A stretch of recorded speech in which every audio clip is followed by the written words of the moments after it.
Welcome back to Kim Talks. I'm Kim Hayden, your host, and this is where we share stories that inspire and insight by, women in business, women that are life, love, business from around the world. But you know what? They all have a superpower, and that is resilience. Now, today's episode is brought to us by queenofresilience.shop. It is a shop online for, any kind of sass and any kind of fun. So, drop in there, straighten your crown, shop around, and grab something at the queenofresilience.shop. So today's guest is Diana L. Howles, and we actually had a really kind of cool meeting, and I'll get into that in a bit, how we met. We actually have met before this, which is kind of nice too. She's an award-winning speaker, author, and international virtual trainer who brings 25 years of experience in the learning industry. As a world-class facilitator, she has trained Fortune 100 and 500 companies and facilitated virtual programs in more than a dozen countries. Diana is currently the CEO of Howles Associates. Associates, I said that right. She earned her master's degree from Colorado State University and is a frequent presenter at the international in-person and virtual conferences. Oh, and by the way, she is an author of the newly released Next Level Virtual Training, Advance Your Facilitation, which we're going to get into. Welcome to the show, Diana. Great to be here. So we met, so everybody knows out there, I was asked, and I have to tell you the prelude to this. So NPS, if you're an author, NPS is the National Publicity Summit. And I was asked to be on this. I had no clue what it was. So I showed up. I showed up thinking, first of all, it's Eastern time, and I'm showing up Mountain Standard Time. Thank God these people phoned me. And I'm sure the first two rooms, the facilitators in the first two rooms were like, somebody get this woman out of here. By the time I hit the third room, I totally get it. But I had the honor of meeting incredible women who are basically putting where their money where their mouth is, right? They're putting that time in, and they're making things that are tangible legacy pieces to help train and help others, live best life possible. Absolutely. So Diana, tell me, I want a little bit of background here. Who are you? First of all, we already talked about how you're sweltering. So where are you at currently? I'm in the US and I'm in the upper Midwest. And so, yes, we have sort of a heat wave today, but I've lived around the US. I've lived in Colorado as well, in Minnesota and Illinois. But great to be here today, Kim. Awesome. So share with us a little bit about, I always like to figure out the kind of that origin story, like, because I do think that has a lot to the story and journey that we end up moving forward with, right? So give me a little bit of background, who you are, kids, no kids, eldest daughter, like, where are you at? What do you come? Why are you a leader? And share that origin story. Yeah. Well, I think everything that happens in our life happens for a reason. And there certainly are hardships and obstacles. We're talking about resilience today. And certainly all of us face those challenges. And certainly they have shaped me as well. So, but I started out just really, I loved learning. I loved working in business. I loved being able to help people as a teacher. And so I just got into the training profession as a professional corporate trainer and did that for a long time. Also as a virtual facilitator where we are teaching business employees and helping them professionally develop online. And then when the pandemic hit, I realized this was an opportunity to help everybody who now were suddenly thrust into this virtual world, which for some of us, we've been teaching online for decades. So to be able to help people along, right? And so some of what I talk about in the book too talks about how to be on camera, and really I just enjoy helping others professionally develop.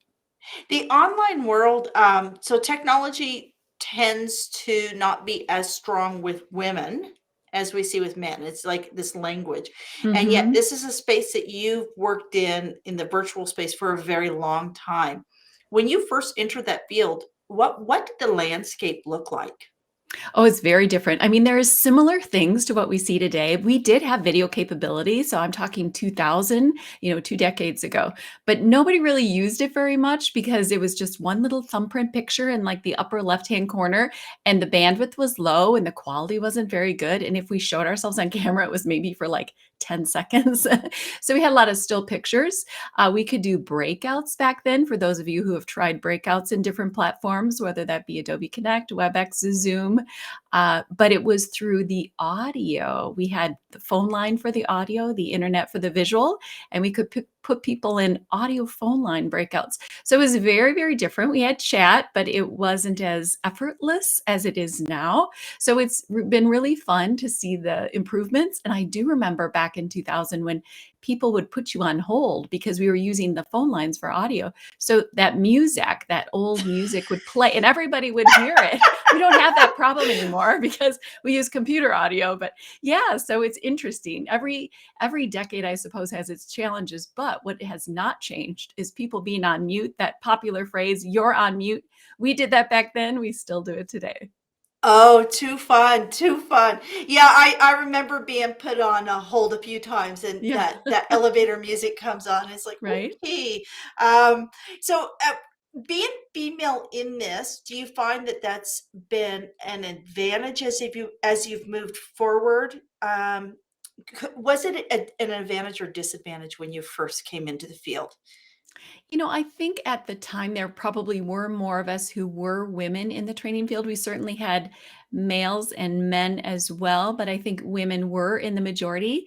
I did not see it as a disadvantage or an advantage, because we were professionally helping everybody, whoever needed to grow in terms of staff or professional employees. So, but I do think that there are certain things that certainly we as women can pay attention to and help bring to the forefront, right? When we're working with others in the business world. Absolutely, absolutely. And I think um, they're talking about the Great Resignation, right? So we're Yeah. seeing this huge amount. Like Hmm. they're estimating upwards of 30% of women Amazing. over 40 will not go back to corporate America. Yeah. So, and these women will be setting up their own playbooks, right? Right. It's one thing to work within a structured playbook of an organization, is a whole nother thing to build your own. Hmm. So, what are some things in your facilitating in how you have decades of experience in this? What are like the top three things that you think women who are leaving corporate America are designing their own programs to teach their own programs, that as they start building out and they start becoming the facilitator themselves, that they should remember? What's a few things in there that you see are could be pitfalls or could be blessings for them? Sure, it's a great question. And I think it's worth noting that the pandemic gave us this opportunity to step back from sort of the rat race and reflect, right? And all of a sudden we see it has changed us in so many ways. Obviously, tragically, we've lost so many Yeah, millions of people across the world.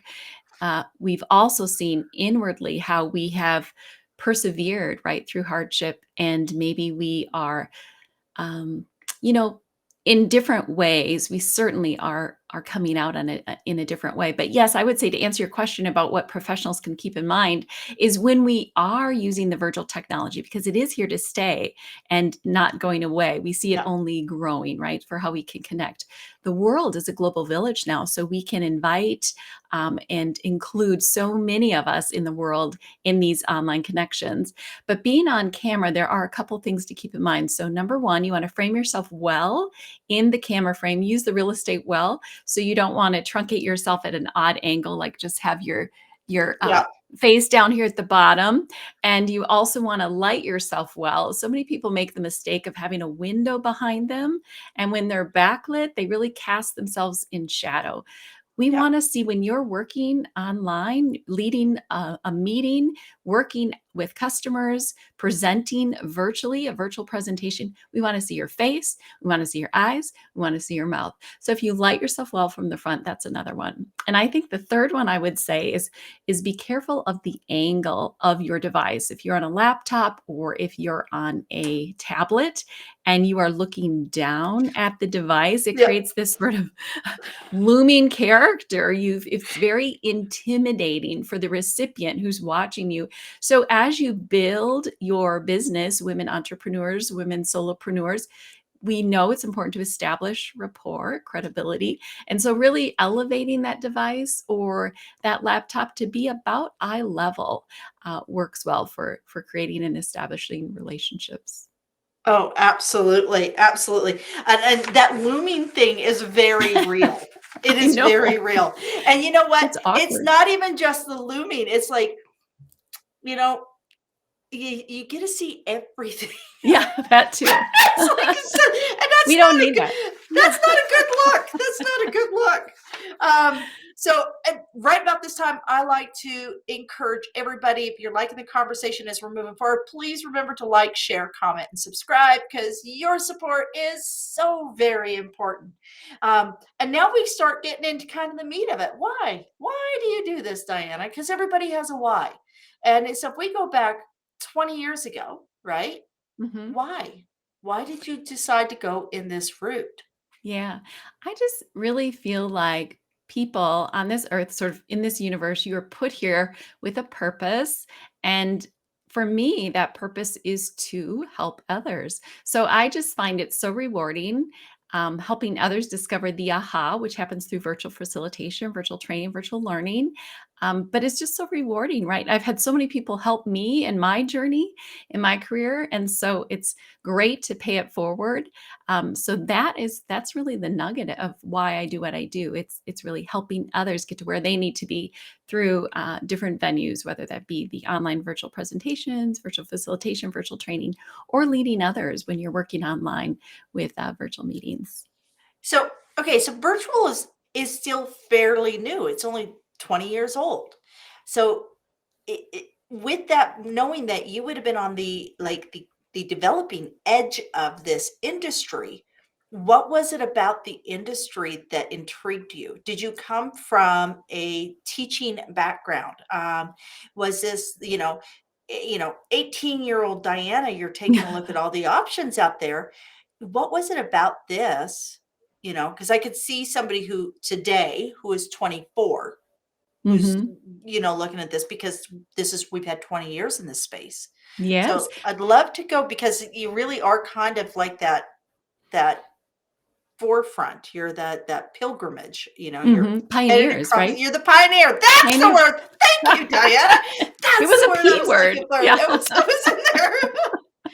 Right. It's so well, you see the Gen Z folks and the millennials, and they grew up on social media, right? They have their phones with them all the time. It's an attachment, it's an extension of themselves. And so back then, we didn't have any of that really. And I think WebEx perhaps was one of the first web conferencing platforms, video conferencing platforms in 1995, 1996, something like that. But I was intrigued by the technology. I've always been fascinated by media and multimedia. So that technology was appealing to me. And I like challenges. So this idea of something new and novel with technology, like I wanted to get in there and figure it out and figure out how to do it well. So now, flash forward to today when hybrid training and hybrid meetings and the hybrid workplace it feels kind of the same to me. It's not new necessarily for higher education. They've been doing that for a while, but in businesses, this is new. So learning how to do that well again and experimenting, trial and error, observation, and really figuring it out. To me, that's exciting, and it's kind of pioneering again, to use your word there, Kim. Absolutely, absolutely. And there's so much coming, right? Right? VR. Let's talk VR. I've seen VR that they're utilizing VR for virtual training for major truck drivers up Yeah. north here in Canada. You actually learn because when they go up north, it's literally you can die on the job if you don't know how to shut it down and set it up, right? Wow. So Wow. they Yeah. actually now train these through virtual training with VR goggles, and they've got all the knobs and levers. Where do you Mhm. see VR coming into the virtual training? I What definitely think that it will eventually. I mean, it sort of is there already, but it will be more mainstream later, right? It has to become easier to use, more affordable, but definitely coming. So augmented reality, VR, the metaverse, kind of the second life, if you will. We do see that sort of happening. I'm sure that will be kind of our future, and maybe where you choose avatars and that kind of thing. But I think what's really important, though, we talk about resilience on your show, is to be grounded too in the real world, right? Because when we get sort of lost there, we sort of lose our balance. And so keeping that equilibrium, grounding ourselves in nature, all of that is going to be super important, even though it's very exciting, the way technology is headed. Yeah. Absolutely. Well, I've seen the almost like the perfect amalgamation between nature and virtual training. I've seen people out doing like yoga teachings and walks through woods and Oh, stuff like that, and they sure. actual do the virtual training of, mind, body, spirit, learning to breathe, and how to Yeah. recenter and such. So, yet another aspect. What's the one Right. thing, so I know there's one aspect of LinkedIn that I really miss that they pulled actually early COVID. It was the program where you could walk into a room, and if everybody opened up their LinkedIn, you could hit it and it pinged everybody. So it was great for conferences and stuff. Oh, Oh, yes. wow. It Yes. was a secret weapon. And so they LinkedIn has then taken this away, which was sad. Mm. And I Mm. understand why they took it away during COVID, because they didn't want to encourage people to go into large rooms and ping each other. Yes. I can totally understand. What's the one thing that you think that maybe we overdeveloped, or we over engineered our way out of something that worked really well that no longer is available? Hmm. Well, we do have this natural evolution of certain technologies, but something that we over engineered. I'm not sure I can think of anything specifically, but I feel like everything, is sort of trial and error, Yep. observation, see what the customers think, bring in the learners or the customers to get their feedback on the front end, tweak, redefine, put it out there again. I think it's this constant learning journey that we're all on, as we try to make things more affordable and easy to use and help improve, ideally, right, our lives and our life situations. Absolutely. When we talk about resiliency, every every person that is in business who creates their own path does hit bumps in the road. Absolutely. Yes. Are you open to sharing with us a time that without having that resiliency, that you may not be sitting here with a book on the desk and on the podcast, that a time where you were really stretched? Yeah, well, I can think of an in-person training situation where I flew to another location in the country that I reside in. And so I made a commitment, right? I was leaving my family. I was going to spend a couple days there. What happened was this particular client, we normally would touch base 2 weeks ahead of time to learn more about their situation and customize the delivery of this particular training solution. But we weren't able to connect somehow, weren't able to connect until that morning, actually. So I arrived at the location and I watched the introduction where somebody else was speaking. And then there were the learners in the group. They were completely disengaged, Kim. They were at the back of the room, really far away from the speaker. They look bored to death. And I noticed that the projector for the slides wasn't working. And then when it was my turn to come up, they said, "Oh, by the way, the workbooks were delivered, but because this isn't actually our company, it was a rented space, they were accidentally sent away." So there were no workbooks, the projector wasn't working, the audience was disengaged, and I didn't get the customization call. And I thought to myself, just inwardly, like, this is kind of a disaster. And I realized, yeah, but you know what? I'm not going to let it be. I flew here. I'm going to give 110% to these people. And the training topic that day was public speaking. And I made the commitment that morning that by the end of this day, it was like a full day of training. all of these people are going to be better speakers. Like I give 110%. So I didn't have a workbook. My slides weren't working, but we drilled, we practiced, we had fun. I asked them to move forward. Like, can you come forward to the tables in front? And they said, no, we don't want to. And I said, well, push the tables forward then. Like I needed them to be closer to me so we could connect.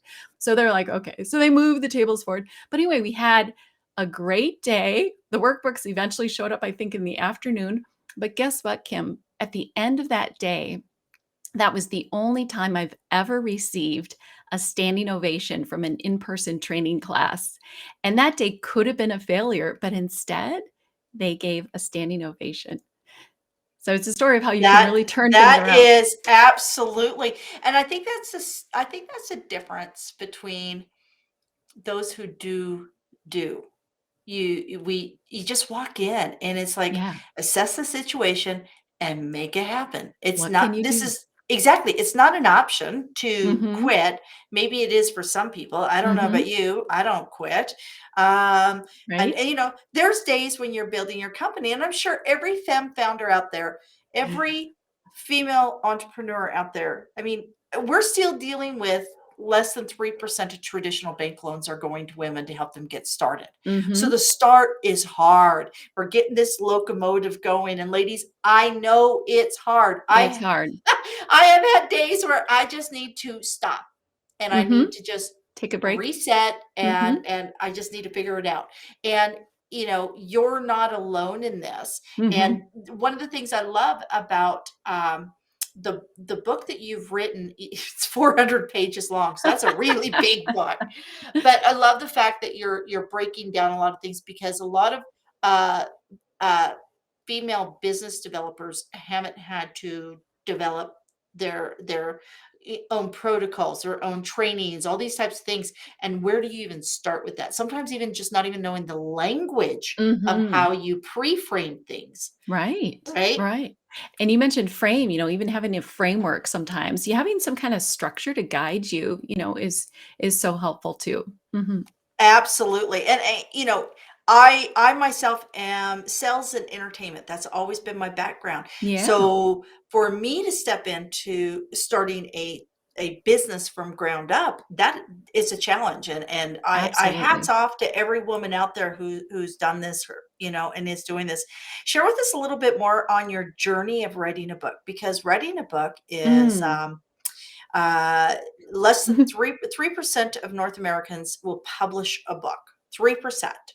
Mm. And yet, when they poll, 85% of people that are polled say they want to write a book, or they're Mm. going to write a book, or they have a Mhm. book in process. Now, you've actually done it. So, share with us a little bit that journey and Mhm. why this topic matter. Why do you feel that it's the right time for this book? Yeah. Oh, that's a wonderful question, Kim. To be really honest, it was the hardest thing I've ever done, right? You have so many challenges, so many obstacles. And, when you need to be writing because of the discipline, it requires so much discipline and there's so many deadlines too. There are things that you miss, there are sacrifices that you miss, trips that you don't get to go to, birthday parties you don't get to go to. You're just committed to it, but it's so rewarding to have gone through the journey, of course. And I just knew the timing of really the world making this transition to being very virtual, that it was a really good time, right, to just put principles out there. There's 101 tips in the book as well, and having these actionable principles to help people learn how to do it in the structure that we talked about.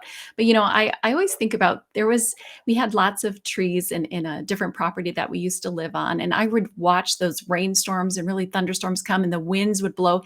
And those little trees, we had aspens and ash trees, they would really be whipped around by the wind. And you feel like, the storms of life come and it feels like it really weathers you down. You mentioned too, Kim, sometimes you just need a break. You need to just stop, right?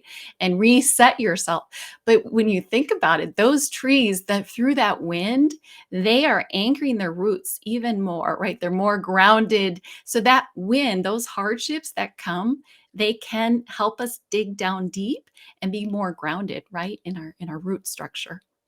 Absolutely. If we, everything is sent to us for a reason, and you got to get through what we would deem as a failure or a shortcoming to get to the reward. You don't get Mhm. rewarded right off the bat. I mean, Mhm. Edison, 99 fails Yeah. to the light, right? Mhm. You take a look at, Disney, Walt Disney, happiest place on earth, but when he was in Kansas City, he lost his first animations. He lost his Mhm. first characters because he Mhm. filed bankruptcy, and um, with more of us going out on our own and exploring these opportunities, these challenges are going to be more prevalent. And I just want everybody to know that you're not alone. You're not This is alone. You're Yeah. not alone. It's hard. And absolutely, absolutely.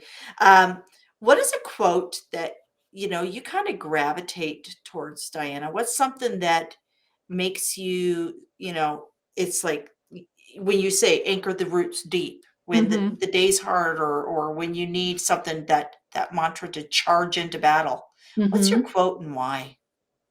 Well, I used to take screen acting classes in Chicago, and I had an instructor, and she sort of taught me, taught all of us, never play the victim. And what she meant by that in the context of screen acting is you never go to an audition and you say, "Well, they gave me the script right before, so I did a bad job." Or I didn't get the gig because they called me before I was ready. I was supposed to go a half hour before. Or I got into the room and it was too small. We didn't have any windows. Whatever it is, all of those are just excuses, right, for not showing up and giving your best. So it always stuck with me, and I see its application in all sorts of contexts. We Yeah. talk about that situation where I flew to that other state and did that class where everything seemed to be going wrong and really trying to turn that around. That mantra of never play the victim. So it puts you in a position of excuses, excuses, excuses. And instead you look at, well, what can I do?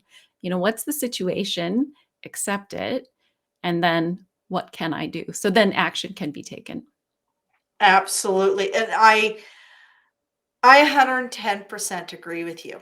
Um, you know, it's always put it in the context of, you know, it's an opportunity. Everything's an opportunity, and it's how you choose to look at it, Yeah. right? And I think another thing that's important too, though, when we talk about resilience, right, resiliency, right, is that when we have these hardships, loss, injury, limitation, setback that comes, I think what's really important is being able to grieve, right? Because if we don't, we carry it. Yeah. So I think that's super important to just allow yourself to grieve about that injury, about that loss, so we don't carry it. And that Yeah. makes us more ready to then be able to bounce back. Sometimes we still carry the residual of that pain with us, but we don't allow it to take over and we don't keep telling that story. So it relives and relives and relives.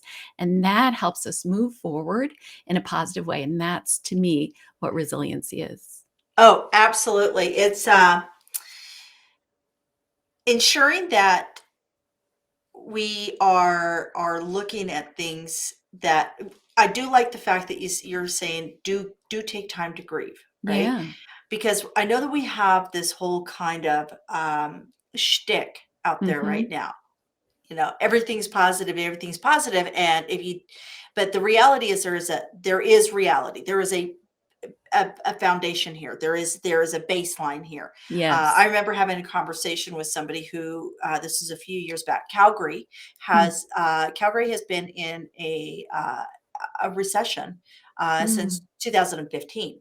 Oh my And goodness. and so because of the oil and gas industry, so Mm. it really hit Calgary hard, and we didn't have another industry to kind of pivot into quickly. We are Mm. starting to come out of it, but for 5 years it was pretty rough. And I remember speaking to somebody, and we're sitting at this breakfast, and I said, and I approached it this way, and I said, I know this next year is going to be hard. And Yeah. before allowing me to finish my statement, they jump in, they go, well, it is what it is, and you make it and you choose it. And it's like, no, We're not ready to go there yet. there Yes. are economic truths out there, Mhm. and everybody Mhm. has an economic truth. However, had she let me finish the statement, it was, I know this next year is going to be hard, but I believe that there's going to be opportunity for lots of people, and I'm looking at Mhm. different ways of being of service. Yeah, yeah. So it's that acknowledgement of what is the reality, because there Yeah. is reality, and then there is how you choose to paint it. How do you bring it forward? And that's exactly your example of when you walked in. The reality is the books were not there. The Yeah. reality is the did not work. Mhm. But you have two choices. You can either stay in the negative or move forward in the positive and make own it. Own it. Yeah. Make it so it was all you just make it better. Yeah, and I think part of it too is also just for even our listeners to think about today and our viewers to think about today, this idea of not adopting this mindset of permanence, right? Because everything in this world comes and goes, comes and goes. We're passerbys, we pass by. But this idea, not adopting this mindset of permanence, but of resilience, right? Being able to grieve, of course, when it's hard, but then to look, as you say, for opportunity and bounce back, knowing that we'll have, other chances and we start anew the next day. Mhm. Absolutely. Absolutely. Where can we get your book, Diana? Yeah, so yeah, it is available on Amazon. It just, came out a week ago, so available on Amazon, and then folks could also check out our website, which is howlesassociates.com. That's HOWLESASSOCIATES.com, and you can also, there are links to get you to Amazon from our website as well. And is there another book in the future, or are you going to take a break right now? Because that's a pretty big book. We're taking a break, like you said, Kim. We're stopping, smelling the roses. A lot of nature walks coming up here in the next several months. So, yeah, definitely a chance to pause, reflect, and kind of rejuvenate. Yeah. Awesome, awesome. Well, I really appreciate your time and your insight because this is something I'm hearing people are struggling with and moving forward Yeah. and launching things themselves and I think there's going to be a lot of great answers and insight in your book for them. So I appreciate that. You know, and everybody out there, I appreciate you taking time listening to either joining us on the live stream, listening to this as a podcast, joining us through the blog at resilientnewmedia.com. But just the fact that you took time and shared your time with us, because I know that's the most valuable, non-renewable resource we have out there, and it's your time. And I thank you for that. So, but the next time you're feeling your resiliency is lagging a bit, just pop on over, listen, lean into the resilient community, get your free membership at resilientgift.com. Or, hey, maybe you have a story of resiliency that you'd like to share. And you can just DM me over there on Instagram at Resilient Series. Until next time, I'm Kim Hayden, and I am truly honored to share this time with you.